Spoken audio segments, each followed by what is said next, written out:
इस वीडियो में हम कर्व्स के इफेक्ट को पढ़ेंगे कि कर्व्स की वजह से क्या क्या इफेक्ट होते हैं। तो जैसे ये एग्जांपल है, इसके अंदर हमने कार के एग्जांपल लिए ताकि बस की एग्जांपल लिए ताकि समझ में आ सके ट्रेन के अंदर क्या होता है। तो फॉर एग्जांपल ये एक बस है जिसको लेफ्ट पे टर्न करना है। तो इस पे इस तरफ से एक फोर्स लगेगी, लेफ्ट की तरफ से फोर्स लगेगी जिसको राइट की तरफ लेकर जा रही होगी। अगर ये लेफ्ट पे टर्न कर रहा होगा तो उसमें मतलब अगर आप कभी ड्राइविंग कर रहे हो तो आपको खुद भी फील होता है कि जब आपको लेफ्ट टर्न कर रहे हो तो आप खुद राइट की तरफ जा रहे होते हो आस्ता आस्ता। तो वो सेंट्रीफ्यूगल फोर्स होती है जो कि इस तरीके से आके लग के आपको राइट की तरफ पुश कर रही होती है। तो यही ट्रेन के अंदर भी होता है। तो ट्रेन के अंदर फॉर एग्जांपल ये ट्रेन है और इस ट्रेन को अगर लेफ्ट पे मूव करना है, जैसे इधर मूव कर रही है लेफ्ट पे, तो उसमें ये होगा कि लेफ्ट पे मूव करने की वजह से इसका ये जो व्हील है ये इस तरफ जाएगा, यानी ये चीज इस तरफ जा रही होगी। तो ये जो फ्लैंज है ये इस रेल से टकराता है जिसकी आवाज हमें आ रही होती है। जब ट्रेन कर्व पे मूव कर रही होती है तो खर करके से जो आवाज आती है वो इस वजह से आती है कि ये फ्लैंज इससे टकरा रहा होता है, क्योंकि यहाँ से एक फोर्स सेंट्रीफ्यूगल फोर्स लग रही होती है। अगर इसको लेफ्ट पे टर्न करना है, राइट पे टर्न करना होगा तो इधर से फोर्स आ रही होगी, राइट टू लेफ्ट। तो अभी हम लेफ्ट का एक दफा देख रहे हैं, तो लेफ्ट पर अगर टर्न करना है तो लेफ्ट से एक फोर्स आएगी राइट की तरफ। तो वो इधर तो कुछ भी नहीं होगा, इधर कोई आवाज नहीं आएगी कि व्हील इस तरफ मूव कर रहा होगा अंदर की तरफ। लेकिन यहाँ ये जो आउटर वाली जो जगह है, ये फ्लैंज जब इस रेल से टकराएगा तो वो आवाज आती है। तो कर्व पे पहली प्रॉब्लम हमारी यही है कि एक्सटर्नल रेल जो है, जो इस कर्व के अंदर ये वाली जो रेल बनती है, अगर राइट टर्न करेंगे तो ये एक्सटर्नल रेल कहलाती है। तो अभी हम लेफ्ट को ही कंसिडर करें तो उसमें ये जो रेल है इधर सोलिसिटेशन होगी, यहाँ फोर्सेस क्रिएट होंगी जिसकी हमें आवाज भी आती है। तो पहली प्रॉब्लम तो कर्व की है कि रेल पे, एक्सटर्नल रेल पे सोलिसिटेशन होती है, ये इनसाइड रेल इस पे नहीं होगी। अगर राइट टर्न कर रहा होगा तो ये इनसाइड रेल होती है, ये एक्सटर्नल रेल होती है। तो फिर इसमें इधर फोर्स क्रिएट होगी अगर राइट टर्न कर रहा हूँ। तो अभी हम लेफ्ट को ही देख रहे हैं। तो पहली चीज है कि एक्सटर्नल रेल पे फोर्स क्रिएट होगी फ्लैंज की वजह से, जो उसको ग्रिप देने में भी काम आती है। दूसरी चीज ये है कि पैसेंजर्स जो अंदर बैठे हुए हैं उनको भी डिस्कम्फर्ट होगा। वो थोड़े से ऐसे ऐसे मूव करेंगे तो उनका कंफर्ट रिड्यूस होगा। दूसरा कर्व का प्रॉब्लम ये है कि उनका कंफर्ट रिड्यूस हो जाता है, जैसे इसमें दिख रहा है।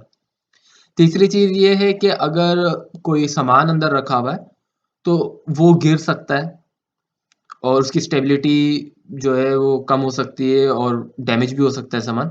तो ये तीसरी प्रॉब्लम है। चौथी प्रॉब्लम है ओवर टिल्टिंग और डिरेलमेंट। ओवर टिल्टिंग तो खैर हम कार और ट्रक में भी देख सकते हैं, लेकिन डिरेलमेंट सिर्फ ट्रेन के लिए ही है। तो ओवर टिल्टिंग क्या है कि आपका ये जैसे ये आपकी व्हीकल है, यहाँ से ऐसे फोर्स लग रही है, तो उससे क्या होगा कि ज्यादा फोर्स लगेगी तो क्या होगा, ये इस तरफ टर्न कर जाएगा, यानी ये इस तरफ गिर जाएगा। तो ये ओवर टिल्टिंग कहलाती है कि ये फोर्स, सेंट्रीफ्यूगल फोर्स, असल में जितनी स्पीड से आप कर्व से गुजरोगे उतनी ज्यादा ये फोर्स होगी। अगर आप बहुत आराम आराम से गुजर रहे होगे तो ये फोर्स बहुत कम होती है। कोई उसमें भी पैसेंजर को भी कोई फील भी नहीं होता कि कर्व पे आपसे गुजरे हो ना, वो बिल्कुल भी कुछ भी फीलिंग नहीं आती कि कर्व से गुजरे हो अगर बहुत स्पीड कम हो आपकी। लेकिन अगर आपकी स्पीड ज्यादा हो तो आपको आपका पैसेंजर भी डिस्कम्फर्ट होगा और ओवर टिल्टिंग के भी चांसेस होते हैं अगर आपकी बहुत ज़्यादा स्पीड हो। तो जितनी ज़्यादा स्पीड होगी उतनी ज़्यादा ये फोर्स होती है। ये चीज़ ध्यान में रखने की, जितनी ज़्यादा स्पीड होगी उतनी ये सेंट्रीफ्यूगल फोर्स होगी, उतनी ज़्यादा सेंट्रीफ्यूगल एक्सेलरेशन होगी। तो अगर आप ज़्यादा स्पीड से गुजार रहे हो, सेंट्रीफ्यूगल एक्सेलरेशन ज़्यादा है, तो उससे चांसेस ये है कि ये जो है आपका जो व्हीकल है उसको ओवर टिल्ट कर दे, ऐसे गिरा दे, जैसे इसमें इस तस्वीर में दिख रहा है। ये ज़्यादा स्पीड से अगर इसने ट्रक को यहाँ से गुजारा होगा तो ये इसकी वजह से इस तरीके से ओवर टिल्ट होगी। डिरेलमेंट सिर्फ ट्रेन से रिलेटेड होती है क्योंकि रेल्स रोड पे तो होती नहीं है। डिरेलमेंट सिर्फ ट्रेन में है। उसमें ये है कि ये फ्लैंज है जो लेफ्ट टर्न की अगर हम कंसिडर करें तो लेफ्ट टर्न में ये वो फ्लैंज है जो उसको इस ट्रैक पे रहने में मदद कर रहा है। अब फॉर एग्जांपल अगर आप बहुत स्पीड से गुजारो और इतनी स्पीड से गुजारो कि ये ट्रेन कर्व आने के बावजूद भी सीधी सीधी निकल जाए, यानी ये फ्लैंज इसको ग्रिप ही नहीं देगा, ये बिल्कुल जो है सीधी निकल जाएगी, तो वो डिरेलमेंट कहलाती है कि ट्रैक से उतर गई ट्रेन। कर्व पे अगर आप बहुत स्पीड से गुजारो तो डिरेलमेंट हो सकती है। तो अभी आपको एक एग्जांपल दिखाता हूँ। स्पेन में एक ट्रेन थी, 2011 के अंदर हुआ था ये एक्सीडेंट। उसमें ये हुआ था कि वो ड्राइवर को देर हो रही थी टाइम टेबल के हिसाब से वो मतलब पीछे था थोड़ा सा, तो उसने स्पीड से ट्रेन वहां से गुजार दी।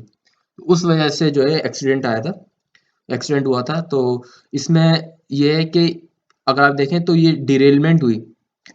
ये जो ओवर टिल्टिंग और डिरेलमेंट है ये एक साथ होती है, मतलब पहले कभी ओवर टिल्ट हो जाती है फिर डिरेल होती है, यानी ट्रेन जा रही होगी और कर्व आने से वो, जैसे ये है ना, इस तरीके से हो गया ओवर टिल्ट होके और फिर ट्रैक से उतर जाएगी, यानी डिरेलमेंट भी हो जाएगी। ओवर टिल्ट पहले होके फिर डिरेलमेंट।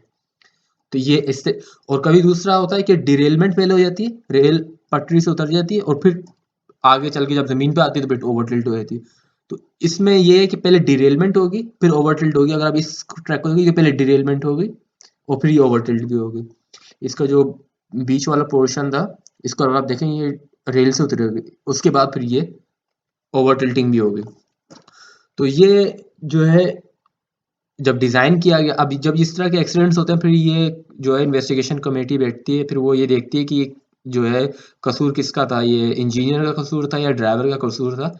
उसके लिए पहले तो ये देखा जाता है कि इस ट्रैक को किस स्पीड के लिए डिज़ाइन किया गया था, और जिस स्पीड के लिए डिज़ाइन किया गया था क्या ट्रेन उसी स्पीड से गुजर रही थी। अगर उसी स्पीड से गुजर रही थी तो ट्रेन सही गुजर रही थी और फिर इसका गिरना बनता नहीं था, मतलब इंजीनियर की कोई गलती होगी। लेकिन अगर ट्रेन उससे ज़्यादा स्पीड से गुजर रही थी जिस पे डिज़ाइन किया गया था, उसका मतलब फिर ड्राइवर की गलती है। और ये इसमें यही केस था, ये स्पेन वाले वाक़ये में, कि ड्राइवर की गलती थी कि ड्राइवर ने तेज़ चलाई। जिस स्पीड के लिए कर्व डिज़ाइन हुआ था उससे ज़्यादा स्पीड से गुजारने की कोशिश की, जिसकी वजह से पहले डिरेलमेंट हुई और फिर ये आगे चल के ये ओवर टिल्ट हो गया। तो ये चीज़ें होती हैं। तो अब जो हम ये देखेंगे कि इसमें रिलेशन क्या है स्पीड और रेडियस और सेंट्रीफ्यूगल एक्सेलरेशन का, जो है रिलेशन ये है कि v is equals to under root R into A C. R हमारा रेडियस है, v हमारी स्पीड है और ए सी हमारी सेंट्रीफ्यूगल एक्सेलरेशन है। ये स्पीड हमें बताई जाती है स्टार्टिंग में कि हमें किस स्पीड का ट्रैक बनाना है, और सेंट्रीफ्यूगल एक्सेलरेशन हम लेते हैं, एज्यूम करते हैं असल में, ये हम एक्सेलरेशन की जो रेंज है वो लेते हैं 0.6 से 1, 0.6 से लेके 1 तक हम लेते हैं। तो ये डिपेंड करता है कौन सा सिनेरियो है, कौन से, हर सिनेरियो में अलग अलग होती है, लेकिन रेंज 0.6 से 1 के दरमियान ही होती है। ये आगे हम देखेंगे कि कौन सी वैल्यूज किस वक्त लेते हैं। तो 0.6 से 1 के दरमियान वैल्यू होती है। तो ये 1 जो वैल्यू है जो कि हम एक्सट्रीम समझते हैं अपने लिए, ये वैल्यू भी इतनी कम होती है कि ओवर टिल्टिंग और डिरेलमेंट नहीं हो सकती। ये जो रेंज जो डिज़ाइन की गई है कि 0.6 से 1.0 तक हम सेंट्रीफ्यूगल एक्सेलरेशन की वैल्यू लेंगे, ये पैसेंजर्स के हिसाब से डिज़ाइन की गई कि पैसेंजर्स के कंफर्ट में ज़्यादा फर्क ना है। तो जब पैसेंजर्स 1 के हिसाब से ठीक है, तो ट्रेन तो फिर ऑटोमेटिकली ट्रेन को तो कुछ नहीं होना, ना ट्रेन ओवर टिल्ट होगी ना डिरेल होगी। 1 से ज़्यादा की वैल्यू होगी फिर ट्रेन जो है वो, पैसेंजर भी तंग होंगे तो ट्रेन का भी ओवर टिल्ट और डिरेलमेंट के चांसेस हैं। तो ये इसलिए ओवर टिल्टिंग और डिरेलमेंट एक्सट्रीम कंडीशंस हैं, ये बहुत कम होता है कि स्पीड बहुत ज़्यादा आप कर दो तो ये केस आता है। तो अगर आपकी सेंट्रीफ्यूगल एक्सेलरेशन इसके दरमियान रहे तो पैसेंजर्स भी ओके रहेंगे और ओवर टिल्टिंग और डिरेलमेंट का भी कोई इशू नहीं आएगा। तो ये 0.6 से 1 के दरमियान की वैल्यू जो है वो एज्यूम की जाती है। तो वेलोसिटी हमें बताई जाती है क्लाइंट की तरफ से, और ये सेंट्रीफ्यूगल एक्सेलरेशन हमें हम खुद लेते हैं कम। और वो सिनेरियोज होते हैं, किस सिनेरियो पे 0.6 लेंगे, कभी 0.8 भी लेते हैं, कभी 1 भी लेते हैं, और फिर उसकी बेस पे हम रेडियस डिज़ाइन करते हैं कि हमारा ट्रैक का रेडियस ये होगा। तो इस तरीके से ये रेडियस को हम जो है लिमिट कर रहे होते हैं। जो पिछली वीडियो के अंदर हमने देखा था कि रेडियस को रेडियस स्पीड पे डिपेंड करता है, तो वो इस फॉर्मूले के थ्रू डिपेंड करता है। स्पीड की वैल्यू डलती है, सेंट्रीफ्यूगल एक्सेलरेशन की वैल्यू डलती है, और फिर उससे हम रेडियस निकाल लेते हैं और वो डिज़ाइन कर देते हैं। और अब हम फिर ड्राइवर को बताते हैं कि अब आपको इसी स्पीड पे चलाना है या इससे कम चलाओ। इससे ज़्यादा चलाओगे तो नुकसान होगा, तो वो ड्राइवर की गलती है। तो अब ये अगर हम ये देखें कि फोर्स यहाँ से लग रही है और उसकी वजह से ये जो व्हीकल है इसके चांसेस है कि ये इस तरफ गिर जाए। उसके लिए हम ये करते हैं उसको आसानी पहुंचाने के लिए कि सेंट्रीफ्यूग हम चाहते हैं कि सेंट्रीफ्यूगल एक्सेलरेशन कम से कम लगे। उसके लिए क्या करते हैं कि अगर हम ये पोर्शन थोड़ा सा उठा दें रोड का या ट्रैक का, अब ये रोड की एग्जांपल है, तो अगर रोड को थोड़ा सा उठा दें तो ये आप व्हीकल देखें थोड़ा सा टेढ़ा हो जाएगा। तो इसका मतलब ये है कि अब इस पर कम फोर्स लग रही होगी क्योंकि इस तरफ गिर रहा है, और इसको जब ये सेंट्रीफ्यूगल एक्सेलरेशन उसको उस तरफ गिराएगी तो उसको ज्यादा फोर्स और चाहिए होगी। मतलब अगर आप इधर देखें, इधर सेंट्रीफ्यूगल एक्सेलरेशन ज्यादा आराम से गिरा सकती है इसको इस तरफ, अब थोड़ा मुश्किल होगी। और अगर और ज्यादा कर दोगे तो ये तो बहुत ज्यादा मुश्किल हो जाएगा कि इस तरफ गिरे। तो जित ये जो हम जो इंक्रीज कर रहे हैं इस पोर्शन को, ये कहलाता है सुपर एलिवेशन। इसे सुपर एलिवेशन कहते हैं और कांट भी कहते हैं और सुपर एलिवेशन भी कहते हैं। CANT कांट जो होता है वो भी कहा जाता है इसे। तो ये इसको हम इंक्रीज कर सकते हैं। लेकिन अगर आप ये देखो कि अच्छा जितना इंक्रीज आप इसको करोगे उतनी जो है आपको आपकी ये सेंट्रीफ्यूगल एक्सेलरेशन कम होगी और उतना पैसेंजर जो है उसको फील ही नहीं होगा कुछ कि कर्व से गुजरे। आप स्पीड से भी गुजार सकते हो। मतलब सुपर एलिवेशन का फायदा ये है कि आप एक कर्व पे ज्यादा स्पीड से भी गुजार सकते हो पैसेंजर्स को फील कराए बगैर। अभी जैसे इस ये अगर इस टाइप की सिचुएशन है और अगर आप कोई स्पीड से गुजर रहे हो तो समझो ये फीलिंग आ रही है। अगर उसी स्पीड से गुजरो लेकिन हम अगर थोड़ा सेक्शन यहाँ से थोड़ा सा उठा दें तो पैसेंजर्स को फील इतना कम होगा, कंफर्ट में रहेंगे। और ज्यादा उठा दें तो और ज्यादा कंफर्ट में रहेंगे और आप और मजीद स्पीड से चला सकते हो।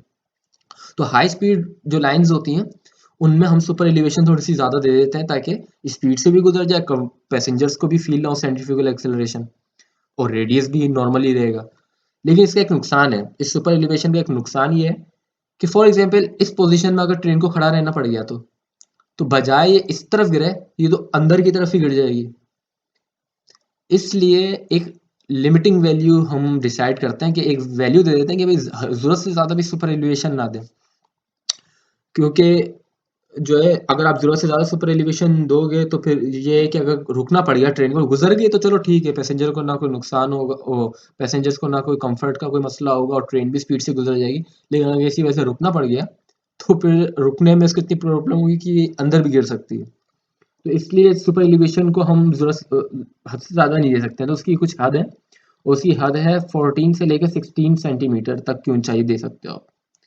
ये अगर सुपर एलिवेट किया हुआ है, ये ट्रैक इस ट्रैक से लेकर इस दूसरे आउटसाइड वाले जो ट्रैक की जो हाइट है वो 14 से लेकर 16 सेंटीमीटर से ज़्यादा ना हो। ये आपकी जो है ना लिमिटिंग वैल्यू है और इससे ज़्यादा नहीं होना चाहिए। क्योंकि पिछली वीडियो में हमने देखा था कि मैक्सिमम स्लोप ऑफ सेक्शन हमें डिसाइड करना होता है। ये वही स्लोप है, ये जो स्लोप दिया हुआ है, ये जो हाइट दे रहे हैं हम, ये वही स्लोप है सुपर एलिवेशन के लिए जो हमने कहा था कि इससे ज़्यादा वैल्यू ना हो, मैक्सिमम होगी। और जितना हो उतना अच्छा होता है, लेकिन ट्रेन को रुकना पड़ सकता है ना, और फिर रुक गई तो फिर वो गिर सकती है अंदर की तरफ, उल्टा गिर सकती है। तो इस वजह से फिर एक लिमिट कर लेते हैं, 16 सेंटीमीटर से ज़्यादा आगे नहीं जाएंगे हम। तो ये इसकी लिमिटिंग वैल्यूज हैं सुपर एलिवेशन के लिए। एक्सेलरेशन की अगर हम वैल्यूज को देखें, लिमिट्स क्या है, और नॉर्मल ट्रेन है तो हम 0.6 लेते हैं। रेंज तो हमें पता है 0.6 से 1 के दरमियान है पैसेंजर्स के हिसाब से। थोड़ा सा लाइट व्हीकल्स होंगी तो 0.8 भी ले लेते हैं। मेट्रो में हम 1 लेते हैं।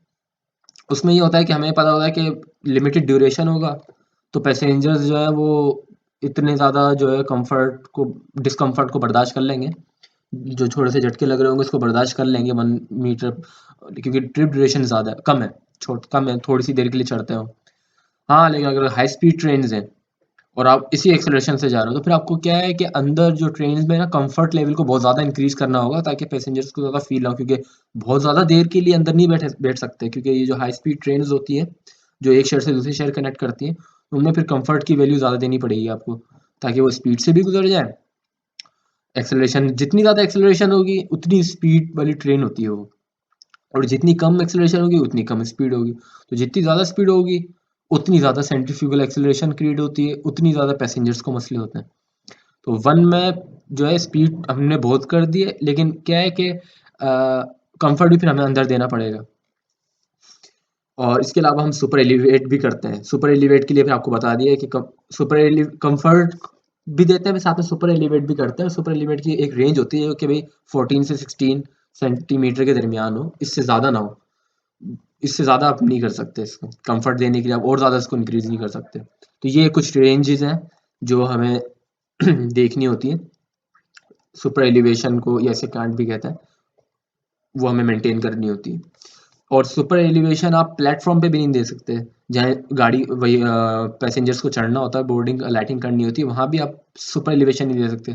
उसकी एक वजह तो ये है कि ट्रेन तो आके उधर रुकना होता है, स्पीड स्लो होती है उसकी। तो सुपर एलिवेशन देने का तो फ़ायदा भी नहीं है, उसमें सेंट्रीफ्यूगल फोर्स ही नहीं लग रही होगी। सेंट्रीफ्यूगल फोर्स लगे तो आप सुपर एलिवेट करो। जैसे इधर रुकना ही है उसका, आगे तो सेंट्रीफ्यूगल फोर्स लगेगी नहीं ना, क्योंकि वेलोसिटी नहीं होगी तो सेंट्रीफ्यूगल फोर्स ही नहीं होगी। और प्लेटफॉर्म पे तो रुकना होता है, तो कोई वेलोसिटी नहीं तो कोई सेंट्रीफ्यूगल फोर्स ही नहीं, सुपर एलिवेशन की जरूरत भी नहीं होती। इसके अलावा जहाँ ये लेवल क्रॉसिंग होती है, मतलब आपने देखा होगा ट्रेन गुजर रही है और वहां से गाड़ियों को भी गुजरना होता है, सिग्नल्स लगे होते हैं, उस जगह पे भी हम नहीं देते, क्योंकि फिर गाड़ियों को जब ट्रेन तो गुजर जाएगी चलो, लेकिन जब गाड़ी को गुजरना होगा वहां से, जब सिग्नल गाड़ियों के लिए खुलेगा, तो फिर गाड़ियों को मुश्किल होती है सुपर एलिवेशन वाली जगह से गुजरने में।